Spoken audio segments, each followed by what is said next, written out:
Pour ne rater aucune de nos vidéos, n'oubliez pas de vous abonner et d'activer la cloche. Lorsqu'on est jeune, il s'agit d'un candidat qui répondra à nos besoins.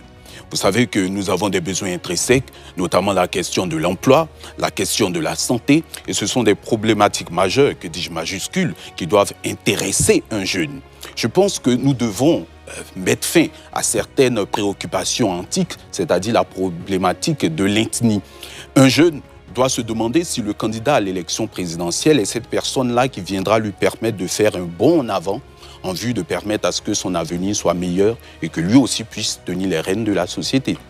Alamine Fofana, est-ce que vous avez l'impression que les jeunes, finalement, sont exigeants envers les hommes politiques dans le sens de leur demander des comptes du point de vue des projets de société? Ou bien les jeunes se contentent du peu, ils se contentent de la fête, comme certains veulent faire croire?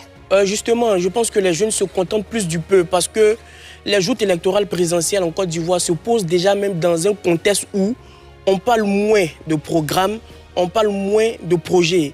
Vous allez voir, à l'entame de l'élection présidentielle en Côte d'Ivoire, c'est toujours des débats de personnes qui sont polarisés, centrés sur des candidatures qui sont relativement amateuristes ou bien sur des exclusions qui sont souvent présentées par une partie des Ivoiriens comme étant illégales, voire illégitimes. Donc, au fur et à mesure que le contexte général même du débat porte plus sur des débats de personnes, sur des clivages ethno-religieux, ethno-régionaux antérieurs, les jeunes même ne sont pas plongés dans un environnement qui leur permet de pouvoir mettre de plus en plus sur la table des questions réelles qui concernent l'employabilité, qui concernent la santé publique, qui concernent l'éducation et qui concernent ces domaines-là qui sont relativement salvateurs pour le quotidien de la jeunesse que nous sommes, accompagnés d'une relative inculture politique où ils cherchent à souvent se faire acheter de manière volontaire parce que souvent on a l'impression que c'est les hommes politiques qui achètent les jeunes, mais en réalité souvent c'est les jeunes même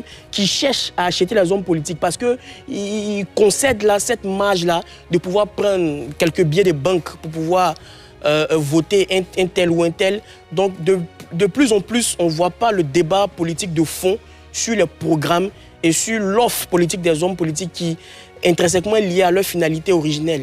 De manière concrète, quelles sont les difficultés que vous avez rencontrées? Et la deuxième question, c'est l'opportunité de votre projet qui aujourd'hui fait de plus en plus surface en ce qui concerne le concept d'ivoirienne et d'ivoirois par rapport au contexte ivoirien actuel où on revendique de plus en plus l'amélioration du mieux-être des Ivoiriens par rapport aux questions d'éducation, de santé, de gouvernance alimentaire. Est-ce que vous pensez que la pertinence de ce projet-là cadre avec les enjeux de la Côte d'Ivoire? Merci pour ces deux questions pertinentes. Concernant la première question, j'étais tellement concentré sur la deuxième. Oui, il peut reprendre, hein, y a pas de la problème. première question, c'est par rapport aux difficultés terrain rencontrées. Les difficultés terrain, ouais, merci. Pour récolter les parrainages des citoyens. Effectivement, on a rencontré énormément de difficultés, comme vous pouvez l'imaginer. C'est un processus qui est extrêmement difficile, lourd. Je crois que nos concitoyens ne sont pas tellement habitués. En plus de ça, bon, il y a des problèmes de comportement. Hein, comme partout, certains parrainages sont monnayés. Et ça, je trouve ça extrêmement dommage. C'est extrêmement dommage. Parce que les gens vous posent des conditions qui ne requièrent pas la pertinence, par exemple, de votre projet de société pour qu'ils vous accordent le parrainage. Secondo, il y a aussi des craintes de certaines populations parce qu'avec les tablettes, lorsqu'on devait faire les reconnaissances faciales, certains électeurs pensaient qu'on était en train de prendre leurs photos. Et bon, comme ils avaient une crainte d'exprimer leur choix ouvertement, donc ça a rendu aussi les choses extrêmement difficiles. Tertio, mais les tablettes ne fonctionnaient pas pour la plupart du temps. Dès que vous faisiez 2-3 parrainages, la tablette buguait, plantait, alors que c'était une des conditions qu'allait nous garantir qu'il n'y aurait pas eu de doublons. Parce que, pour dire, en 2020, notre candidature n'a pas été retenue parce que dans 2 régions, on a eu des doublons. Si autrement, on avait rempli les conditions pour les 17 régions. Je crois qu'on était 44 candidats, on venait en 5e position. Je pense que c'est ce qui prouve combien on avait vraiment travaillé durement en 2020. Je pense que cette fois-ci, avec les marges de sécurité qu'on s'est données, on sera sur la ligne des deux. En 2020, vous n'aviez pas de marge de sécurité? Si, on avait des marges de sécurité, mais bon, vous savez... Ça n'a pas servi. Vraisemblablement. Est-ce qu'il a répondu à vos deux questions? La seconde question, effectivement, vous savez, le concept d'ivoire royauté, c'est-à-dire le changement de démonyme ivoire-roi, ivoire-reine, ce n'est pas un simple slogan. c'est un concept qui implique un changement de mentalité. Et ce changement de mentalité couvre tous les aspects du développement durable, notamment l'éducation. Pour pouvoir mettre en bon usage ce que vous avez appris à l'école, il faut aussi avoir le bon comportement. Parce que ce qui mine en réalité notre société, c'est la corruption, c'est l'incivisme et le tribalisme. Et ça, ce sont des problèmes comportementaux. Et tant que vous n'avez pas réglé ces problèmes, quelle que soit la qualité de votre programme de gouvernance, il sera voué sûrement à l'échec. Donc c'est pour ça qu'on travaille sur les préalables. Néanmoins, on a un programme bien élaboré, bien conçu, sur tous les aspects que vous avez évoqués, les enjeux d'éducation, les enjeux économiques, le travail des jeunes et des femmes, les enjeux sur l'agriculture, qui est un des piliers majeurs de notre économie, les enjeux sur l'énergie, qui est un pilier essentiel pour le développement industriel, les enjeux diplomatiques au vu des tensions qu'on a dans nos frontières. En fait, tous les aspects de l'économie et de la vie publique et de la vie sociale ont été intégrés dans notre projet de société. Et vous aurez l'occasion de le découvrir. Je pense qu'il est assez pertinent parce qu'il a été fait sur un diagnostic réel. Ce n'est pas des projets importés ailleurs qu'on vient appliquer à nos concitoyens. C'est vraiment des projets faits sur mesure en fonction de nos mentalités et de nos besoins. Très bien. Mohamed Nour Assouba. Déjà, écoutez, félicitations pour votre candidature. Moi, je voudrais juste revenir sur la notion de ivoirois et ivoirienne, bien sûr. Ivoirienne. Ivoirienne, oui, bien sûr. Merci de préciser. Écoutez, je pense qu'en politique, tous les mots ont leur sens et toutes les sémantiques ont leur importance. Alors, moi, j'ai bien peur qu'on sorte de 3 décennies de tensions identitaires en Côte d'Ivoire. Et lorsque vous veniez proposer cette fracture linguistique avec le mot ivoirois et ivoirienne, pardon, excusez-moi, on va y arriver, est-ce que vous n'avez pas peur de retomber justement dans ces déboires de tensions identitaires entre les Ivoiriens? Qu'est-ce qui différencie l'Ivoirien de l'Ivoirois, concrètement? Et deuxième question aussi, pour peut-être renchérir par rapport à ce qu'Alamine Fofana disait tout à l'heure. C'est vrai, c'est bien beau de rendre un peu plus esthétique la notion d'Ivoirien, parce qu'on a été beaucoup moqué à l'étranger. Mais concrètement, qu'est-ce que ça apporte au panier de la ménagère? Concrètement, qu'est-ce que ça donne en termes de création d'emplois pour les jeunes? Qu'est-ce que ça donne aussi en termes de santé, d'accès aux soins pour les jeunes? Je veux savoir, parce que j'ai regardé un peu vos interviews un peu partout, j'ai regardé un peu ce que vous proposez, mais j'ai du mal à comprendre justement quel est le programme derrière le concept ivoirois. Et comme je vous l'ai dit précédemment, vous savez, les mots ont une charge émotionnelle très puissante. Dans toutes les grandes entreprises, on fait ce qu'on appelle de la motivation du personnel. Un personnel qui est motivé est beaucoup plus performant. À partir du moment où vous savez qui vous êtes et que vous prenez confiance en vous, vous devenez beaucoup plus performant. Des jeunes qui ne sont pas dans le doute, des jeunes qui savent qu'ils ont un potentiel en eux, arrivent à transcender et à se mettre au travail. Aujourd'hui, vous verrez que beaucoup de nos concitoyens sont résignés, sont défaitistes, sont fatalistes. Et ils ont tendance malheureusement à tendre la main ou ils attendent une assistance. Parce qu'on est dans l'assistanat total.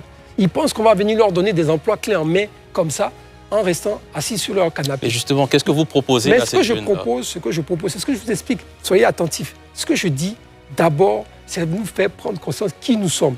Le concept ivoirois, c'est un concept de retour aux valeurs fondamentales. Vous savez, à l'époque où moi j'ai grandi, à l'époque du fouet, il y avait la culture du mérite, la culture de l'excellence. On était presque dans le plein emploi. Et on avançait dans une harmonie en étant en construction d'une nation. Aujourd'hui, vous verrez que la société est complètement délitée. Aujourd'hui, on se rend compte que les valeurs sont perdues, c'est la corruption qui prévaut, c'est le tribalisme, c'est tous ces fléaux qui minent notre société, qui font qu'aujourd'hui, les jeunes ont du mal à se retrouver. Donc, si vous n'avez pas de repères, comment pouvez-vous évoluer dans la société? C'est pour ça que c'est fondamental. Si vous mettez des personnes corrompues dans une société, vous pensez que cette société va pouvoir perdurer? Moi, je parle de développement durable, de développement dans la durée. Et pour qu'on ait un développement dans la durée, il faut respecter certains fondamentaux. Et il faut s'appuyer sur certaines valeurs. Maintenant, pour rentrer de manière stratégique et technique dans le domaine, par exemple, des emplois jeunes, je l'ai expliqué. J'ai dit qu'il faut qu'on ait une formation en adéquation au marché du travail. Il y a beaucoup de filières qui sont obsolètes, qui n'ont pas de débouchés. On forme ce qu'on appelle des masters de cabinet, des jeunes qui vont avoir des masters de Bac+5 et finalement vont se retrouver à gérer des cabines téléphoniques.